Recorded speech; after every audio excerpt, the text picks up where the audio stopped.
Shalom saudara yang dikasihi Tuhan Yesus Kristus. Selamat malam, selamat berjumpa kembali dalam renungan pada malam hari ini. Doa dan harapan saya saudara semua selalu ada dalam keadaan yang baik, sehat, penuh sukacita dan berkat-berkat Tuhan.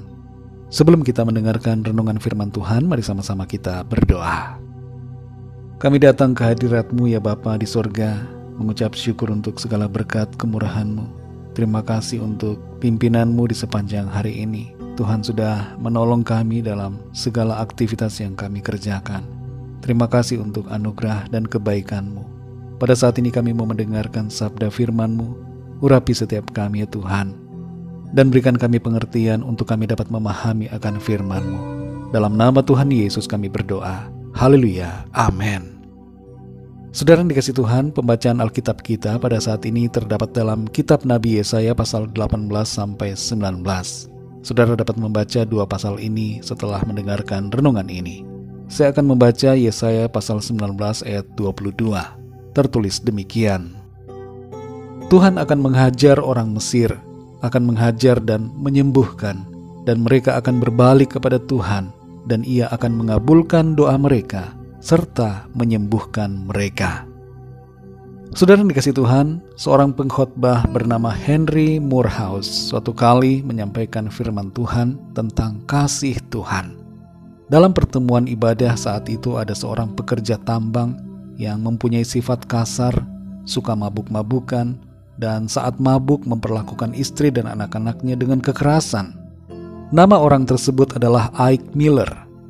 Setelah pertemuan ibadah itu selesai, Ike Miller langsung pergi dari tempat tersebut. Sepertinya tidak ada dampak dari firman Tuhan yang telah disampaikan terhadap Miller.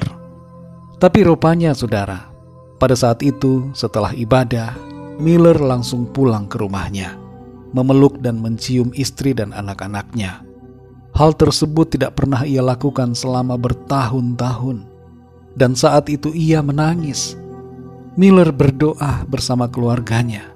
Dan ia meminta agar Tuhan Yesus mengasihani dirinya yang berdosa dan menuntunnya untuk selalu hidup dalam kebenaran. Kehidupan Ike Miller diubahkan. Pertobatannya membawa berkat dan damai sejahtera bagi kehidupan keluarganya. Saudara yang dikasihi Tuhan, dalam Yesaya 19 ayat 22 ini tertulis, Tuhan akan menghajar orang Mesir, akan menghajar dan menyembuhkan, dan mereka akan berbalik kepada Tuhan, dan Ia akan mengabulkan doa mereka, serta menyembuhkan mereka. Membaca pasal 18 dan 19 dari kitab Nabi Yesaya, kita masih akan menemukan berbagai peringatan keras dan teguran Tuhan atas kelakuan bangsa-bangsa yang memberontak terhadap Tuhan. Teguran dan peringatannya ditujukan kepada bangsa Ethiopia dan Mesir. Di pasal sebelumnya ada banyak bangsa yang menjadi sasaran teguran Tuhan, termasuk juga umat Israel sendiri.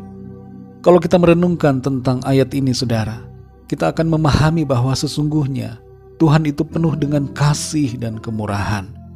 Tuhan bermaksud untuk membawa setiap orang berdosa kepada pertobatan agar mengalami keselamatan.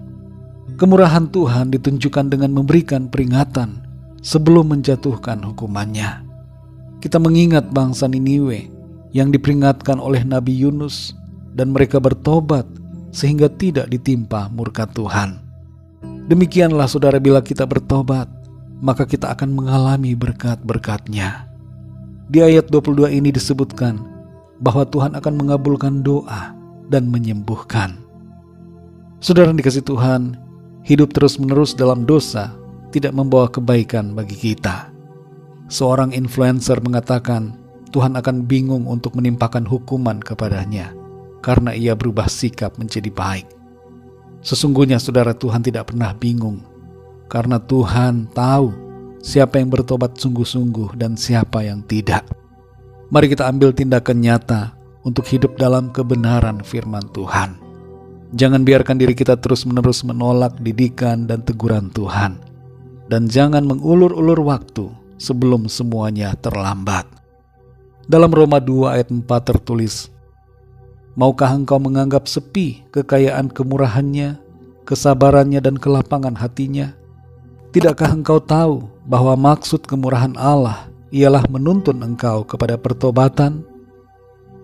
Mari kita gunakan waktu yang ada, saudara, untuk sungguh-sungguh hidup sesuai dengan kehendak Tuhan. Dalam Yesaya 30 ayat 15 dikatakan, dengan bertobat dan tinggal diam, kamu akan diselamatkan. Marilah saudara yang dikasihi Tuhan, kita senantiasa hidup dalam pertobatan, agar hidup kita mengalami berkat dan keselamatan dari Tuhan. Mari kita berdoa, saudara. Bapa yang penuh kasih, Bapa dalam nama Tuhan Yesus Kristus, kami sungguh mengucap syukur kepadamu oleh karena firman-Mu menjadi sukacita dan kekuatan bagi kami.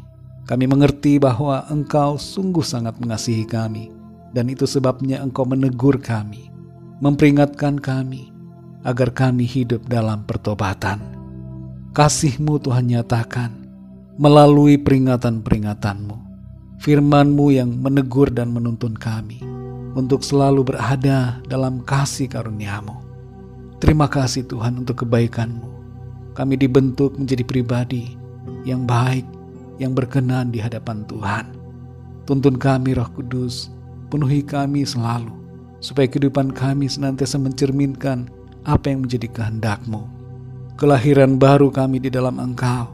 Terus Tuhan membawa kami kepada kedewasaan dan kesempurnaan seperti Engkau. Terima kasih Bapa, kami mengucap syukur. Berkati kami di sepanjang malam ini. Berikan kami tidur yang nyenyak. Bangunkan kembali besok pagi dengan kekuatan baru. Tubuh yang sehat diberkati Tuhan.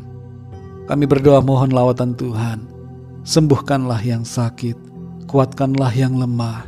Berikan semangat baru kepada yang berputus asa. Lepaskanlah yang terikat dan terbelenggu dosa. Dan berikanlah jalan keluar. Nyatakan mujizat-Mu ya Tuhan kepada yang sedang dalam pergumulan, persoalan. Kami percaya kami selalu alami kemenangan berkat pertolongan Tuhan. Ampuni kami akan segala dosa kesalahan kami, dan kuduskan kami dengan kuasa darah-Mu. Terima kasih Tuhan. Kami percaya berkat damai sejahtera dan kasih karunia Tuhan senantiasa berlimpah dalam hidup kami. Dalam nama Tuhan Yesus Kristus, Tuhan dan Juru Selamat kami sudah berdoa dan mengucap syukur. Haleluya. Amin. Puji Tuhan, saudara yang dikasihi Tuhan, saya percaya firman Tuhan menjadi berkat dan kekuatan buat saudara semua, dan Roh Kudus akan menolong saudara untuk lebih lagi memahami kebenaran firman Tuhan. Tuhan Yesus memberkati saudara semua. Selamat malam, selamat beristirahat, dan sampai jumpa dalam renungan yang berikutnya. Haleluya.